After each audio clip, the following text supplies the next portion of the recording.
Good evening and welcome to the Successful Salon Team Training Room.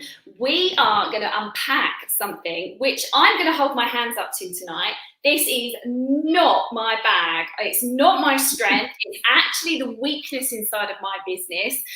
You know me, I'm very open, very honest. I share my faults and my mess ups as well as all my achievements. So I have brought in somebody that is amazing at this one thing. Can anyone guess what it is? If you're there, pop it in the comments. Let me see if you can guess what this thing that's not my strength is, because I brought Mandy Masters in to come and do a session with you. And sorry about that. This is the perks of being at home. The dog is going off on one.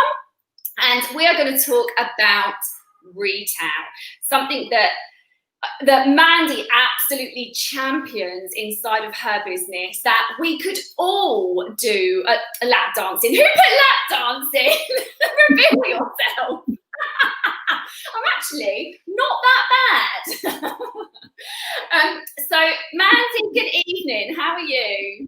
I'm really, really good. Thank you, Jen. I can't tell you how great it is to be here with you. And I feel really privileged to be talking with you, and I've listened to so many inspiring people on Successful Team Training Rooms. So thank you for having me. Well, thank you for giving up your valuable time to share your insights with us, because I think it's something that as an industry we could all do with a bit of help. We could all focus on and grow, and it can give us some great results inside of our salon. So Mandy is also a 365 coach. She coaches with me quite a lot. We're a bit of a duo. I love working with Mandy because we really balance each other. I think Mandy kind of she's so calm and chilled, and she kind of balances my raw energy and gives everyone a little time to think about what's being said and going on at the same time where I'm going such a fast pace. So tell us a little bit about you, Mandy, who you are, what you do, and about your salon. Yeah, so I am a grown-up mummy, granny, salon manager, owner. I have a team of about 23 people, and we are about 20 minutes from Gatwick Airport, just to plot where we are in the world. We are not on the high street, and we have a philosophy where we grow our own. So all of our team pretty much are home trained. We passionately believe in education, and that education extends to us wanting our guests to be very educated about how to look after their hair at home, hence the retail. Hence the retail.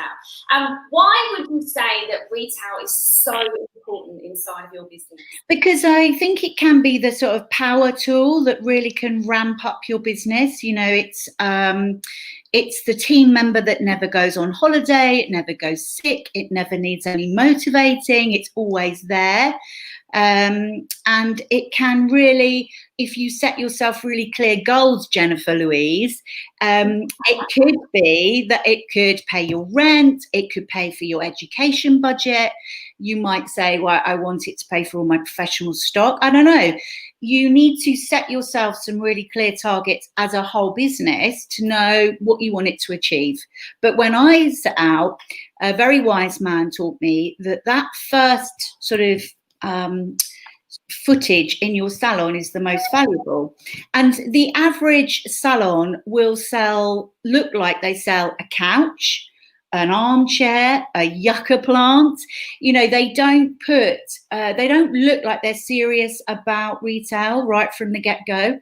So I know when you visited us recently, you will see that the front of Studio 2 is a wall of stock. And so it's the very first thing that a guest is for. These guys are really serious about take home, you know. Oh, do you know what? I absolutely love your retail unit. Talk to us a little bit about that, because it's all bespoke made, and it literally, as you walk into the salon, it is a retail shop and then a salon after that. So talk to us about your display. Well, in the 40 years I've been at Studio 2, we've had various fit outs. And when we did the last one, I mean, everybody in the industry will know that in retail, we are plagued with dust. We want our shelving to be the right height because we want the products to fit in. And we don't want it to be so deep that a shelf will look empty, because you want it to look well stocked, but you don't want like I don't know, £1 million worth of stock. And we don't have a stock room. So all of our stock, that's where it lives, in that front window. So when we were doing the last fit out, we actually got a kitchen fitters to mock us up a drawing. Those units are on wheels, so we can easily unlock them, pull them out. They've got beautiful lighting. One of our house neighbours said, "Oh my God, it's like you're landing a jumbo jet." So the lighting lights up the whole of the front of the salon at night. So it's talking to people even when we're not there. Your salon is positioned like in a really, really nice area, actually, because you've got that little parade of shops. So yeah. I'm guessing the little supermarket at the end is open quite late. So yeah. There's some footfall consistently coming in, parking, seeing where you are, and there's quite a lot of housing estates around you, isn't there? Yeah. So we often talk at 365 about what are the benefits, pros and cons of where your business is, but that is actually a brilliant position because it's got a great footfall. I mean, we've got a Chinese takeaway next to us, which sounds horrible, but again, there's a lot of people that will come to that. There's a chemist, a dentist, a cafe, they're all the sort of basics. And in the lockdown, oh my goodness, they've been queued right the way around our building. So I actually took the stock out of the window while we were closed to protect it from the sun. And, normally we would turn that stock over quite quickly. But it was a brilliant opportunity to put signage in that would talk to the customer. We miss you. We supported the NHS that way. You can use this. It's like a bookcase that you can dress any way you like. And we do seasonal changes because you've got to keep it moving all the time. Look at the inspiration of the big boys. I wouldn't say we're Harrods, but, we have a changeover of what that window looks like on a regular basis. Yeah, Harrods change their windows every single week. So that's 52 window changes for each and every window. It's phenomenal. And if you've ever had the opportunity to go past Harrods and see some of the stuff that they do, I mean, I remember the Dyson, when they first brought out the Dyson Hoover and the hairdryer, they actually put them all together in the Harrods window like rabbits and animals, and they're so creative. And I think sometimes, just products, we need to think about how we can make those creative and really pull somebody into our business. Because if you're walking past the salon and it's the same window for 52 weeks of a year, the first time you walk past, you'll notice them. Maybe the second time you'll kind of look. The third time you've lost them. You don't see it anymore. Yeah, they're looking at the cars. We really need to put them in with that pavement power. So what product house do you stock inside your salon? So we have a very close relationship with Paul Mitchell. They're our biggest. They do all of our professional colour as well. We do KMS, Moroccan Oil. We do some Olaplex, Kerastase, GHDs. So there's a very small margin on GHDs, but I know that because we stock GHD, it will drive people to the salon because, they're the sort of things that you get all those boyfriends on Christmas Eve, like, oh my God, what am I going to give her? And they turn up and it all helps. And you can use that as a bit of leverage for your main business. So, if someone comes in to buy, you would always say, do you normally come to the salon? I see you're buying a shampoo. Do you need a conditioner with that? What are you styling with? You can use it to upsell, but also, would you like a voucher? Would you like to come? Have you got time for a consultation? It's a great way of keeping the door open. Absolutely. I remember sitting in another 365 salon, actually, who smashes retail, Gershwin's in Devon. Wherever I go, I always go and place myself in different salons and see what everybody's up to learn what other places are doing that perhaps we aren't yet. And sometimes I come away with things that salons are doing that we don't ever want to do, and that can be a good team meeting. But I sat in Gershwin's having a blow dry, and I'm not joking, the space of the blow dry, which was about half an hour, 4 sets of GHDs walked out that salon.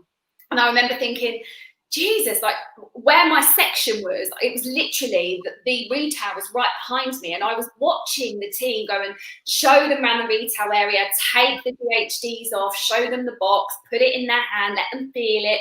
4 of them in the space of half an hour, and I'm sitting there thinking, surely everyone's got a pair of GHDs by now. It was a real awakening for me. But it Goes And, to show. and everything's got a sell by date, right? So people love shiny and new. You know, it's very important that you can offer alternatives. You know, that when you're presenting it, you keep your stock looking very much like soldiers so that they march out the door, not too pretty. But also you want to be able to hold up an alternative. Do you like this or do you like this? Because people will be joined really to the brand packaging sometimes. Smell is great. So, you know, it's not uncommon for us to say, would you prefer this smell or that smell? And actually, of course, if they smell it and they like it and that they see the result, that's like a trigger for them to remember you the whole time that they're enjoying that till their next service. I talk a lot about choice and which brands you choose to stock in the Find Your Sue course that I run, because I know my Sue and I know where she shops and the type of brands that she likes and the fact that she likes different and the fact that she likes expensive, she likes to treat herself. If I was to stock a low budget range, she wouldn't want to have her hair done with us because she would perceive us as something that we were, but not in line with what she wants.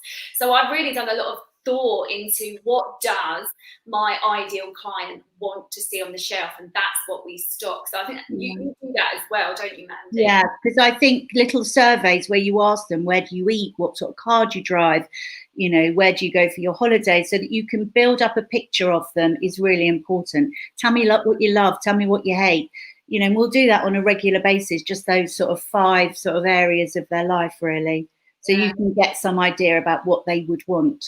And it's really important that the things that you have a lot of facings of are the actual guest favourites, not necessarily your favourites, because you want that mix on the shelves to be very balanced so that it's got a system. You never run out, but you haven't got too much of it. That is really, really important about the balance of retail. Yeah, I'm learning about that a lot at the moment because as I've shared with you all just before lockdown, my reservationist left the building, literally. And so I've taken that role on, and part of that is the stock and learning how many facings I need of stuff and changing it. Because actually what we had on the shelves is what we've kind of had for 12 years. She's been in my business for 12 years. So actually looking at that and changing it up has been amazing, and seeing the difference in the sales and actually what we're selling has been crazy. And actually looking at the dead stock that's just sitting there that nobody wants, clearing it out, sending it back, getting some new, fresh. Yeah, absolutely. Okay, so when you said about goals right at the beginning, that was a little, I know Mandy very well, so she can do this. That was a little slap on my backside because I didn't have any goals set.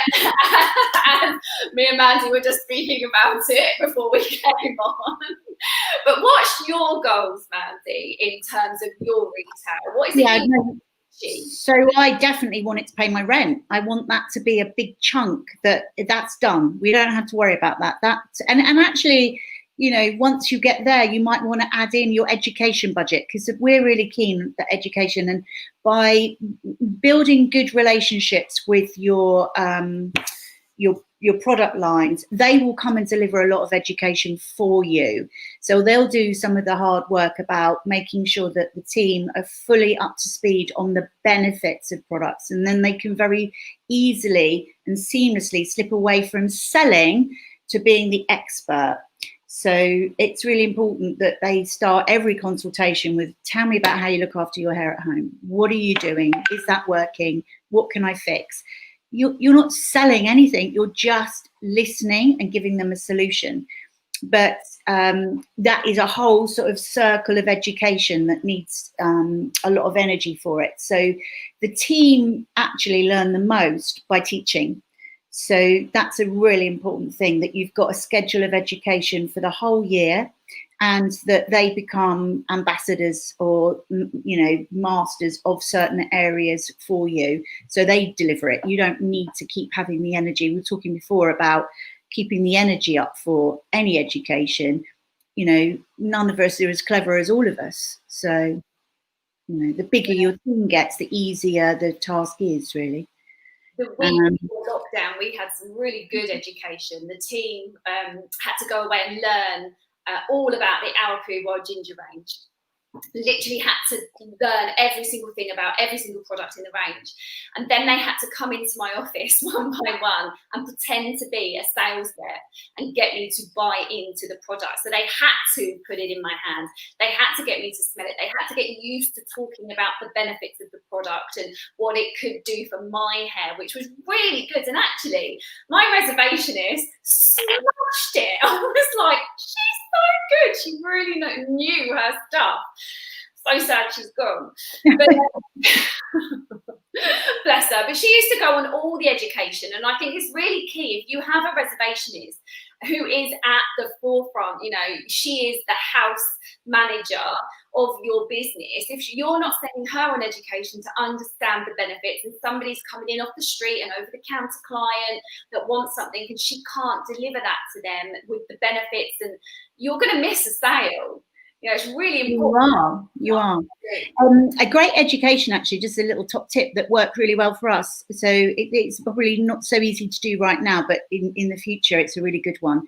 We took a group of apprentices to John Lewis, and we set them a product to go and get as much information from the people that work there about that product. What were the lead times? What were their options? And we did sofas, prams, and there was something else I can't remember, but, you know, get them individually to go and find out things that they would need to know if they were buying a pram or a sofa or, you know, such like. I think I did a TV.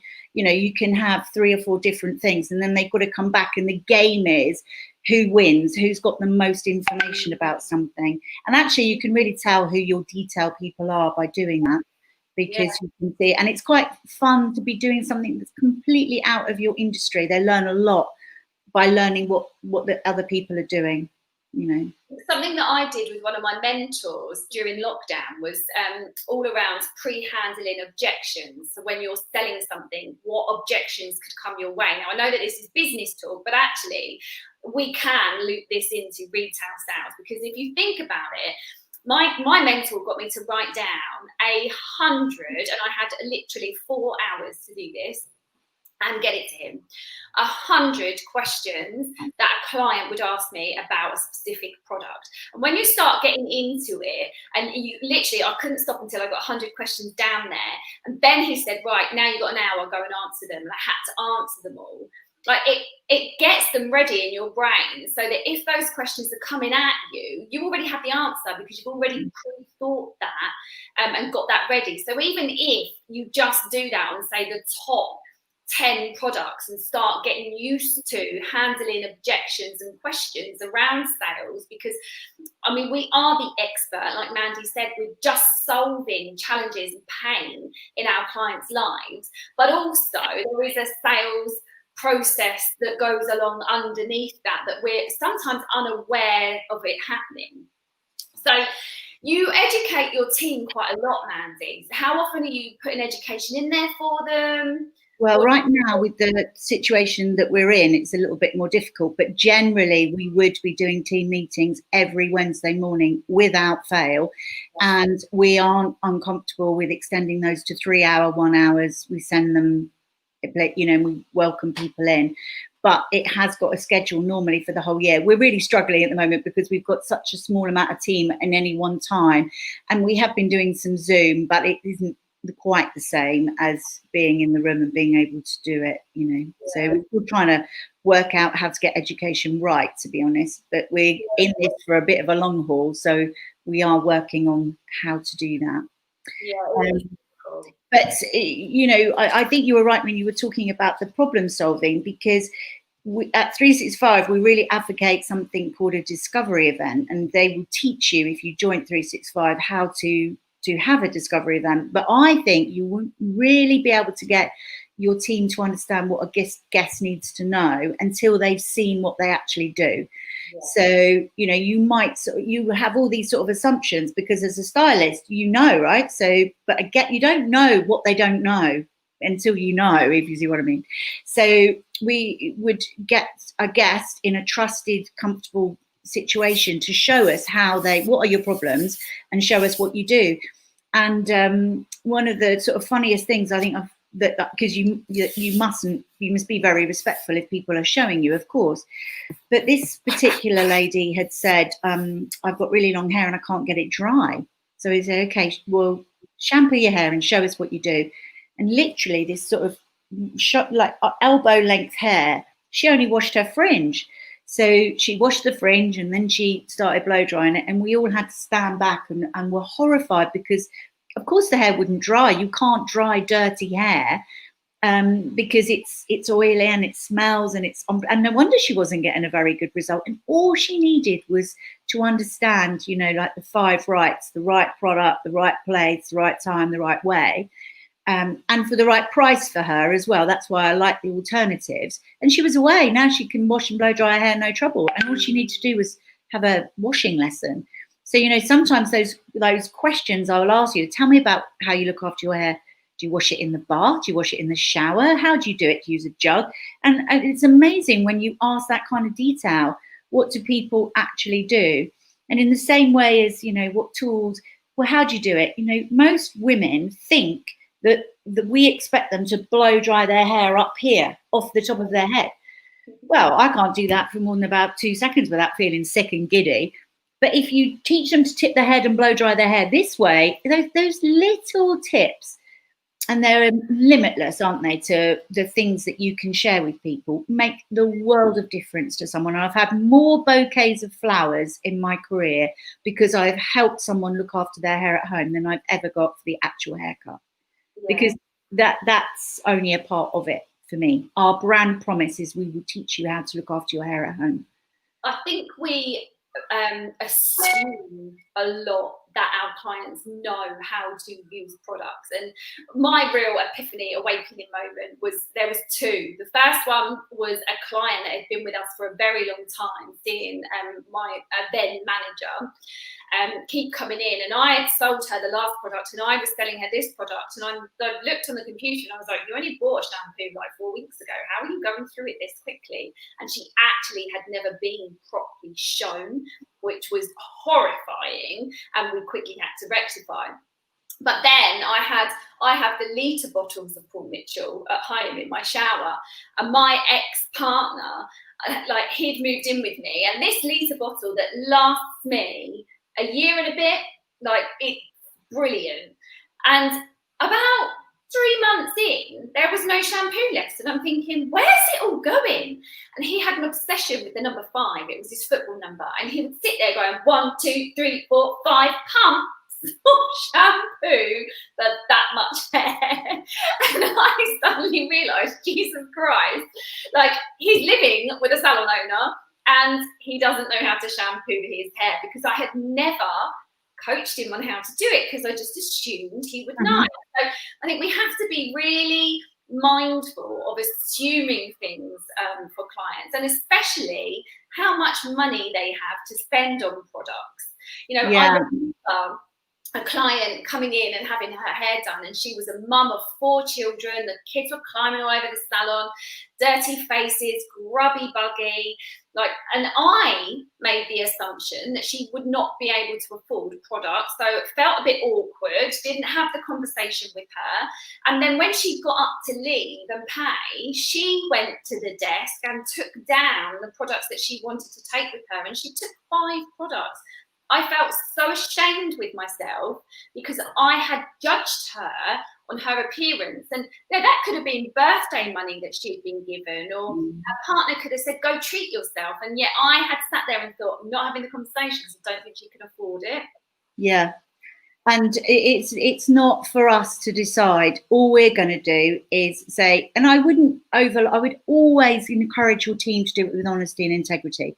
You don't want them to lie. If they don't think, if they say, oh, I never use anything on my hair, but they do wash it and, you know, they do use a tool or something. So it's really important that the team knows that you're not expecting every single guest to take something every time.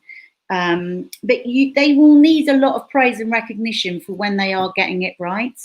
You know, and they will all feel rewarded in different ways, because I think we immediately start talking about what we're doing. But actually, if you want to be successful in business, you need a whole raft of people to be able to do it, and you need to trust that they will do it. So making sure that in your one-to-ones, you're finding out what their goals are so that they can grow in there, and perhaps even build in recognition for their giving a home care plan as part of their promotion criteria. If it should be in there with all of the other things that you want them to, achieve, like maybe the amount of requests they've got, what their average bill is, those kind of things. Actually, the percentage of retail and the amount of guests that take something home. And we don't now reward people financially unless they reach a benchmark. So we don't reward everybody for every bottle, because some of it they would have just bought anyway. You want to be able to reward for, good effort and making sure that they're doing your brand promise. That's important, I think. Yeah. So we talk about, growing being a goal, the reality, where are we right now? What are the opportunities? When will you do it? But most importantly, will you, get their agreement and commitment? Because then we are all clear about where we are. It's really important that they're involved with the decision making, I think. You shared something else with me that was an acronym that I was like, oh my God, I love it. Can you? Yeah. So, well, it's because sometimes you take the horse to water, you've got the stock, you've done the education, you've done everything, and you've taken that horse to water, still won't drink, right? And we have to apply something that we call tough love. But I learned this acronym recently from my daughter, actually, and I think this is absolutely brilliant, and it's called ROCAP. And whenever I'm sort of saying anything to her, I always say, tell me that again, but actually I've got it now. But the R stands for request permission. I would really like to have a chat with you about something, and is now a good time? And if they say no, you go, okay, that's fine, but let's pencil something in. So you don't let them off, but you do it when they've got the time to do it. The O stands for observations. So I have observed this in your behavior. I've observed you are not recommending something, putting it on your basket, asking them if they want to take something home. The consequence, the C, is that I'm disappointed you're not providing our promise, but more importantly, you're not going towards your goals. The action, the A, is what I would like to see going forward. I would like to see you doing what we've agreed going forward. And the P is the most powerful. What do you think? What's your perception? Because actually, there might be a story that you can't see. Actually, I'm, very distressed about something. You need to know what their perspective is. Yeah, absolutely. So just to recap on ROCAP, the R is request. O is observation. C is the consequence. A is action going forward. And the P? What's your perspective? What's a powerful little acronym to use, and actually not just for retail, but for anything. Anything. Honestly, she's a lovely 30-something and teaches me something every day. I'm very lucky to have her. You are. And I think it all boils down to just never giving up, doesn't it? Absolutely. Be persistent. Never give up. And, I think one of the best things that someone ever taught me was successful people do the things that unsuccessful people don't do. Absolutely. And, you concentrate on doing it right and money will come.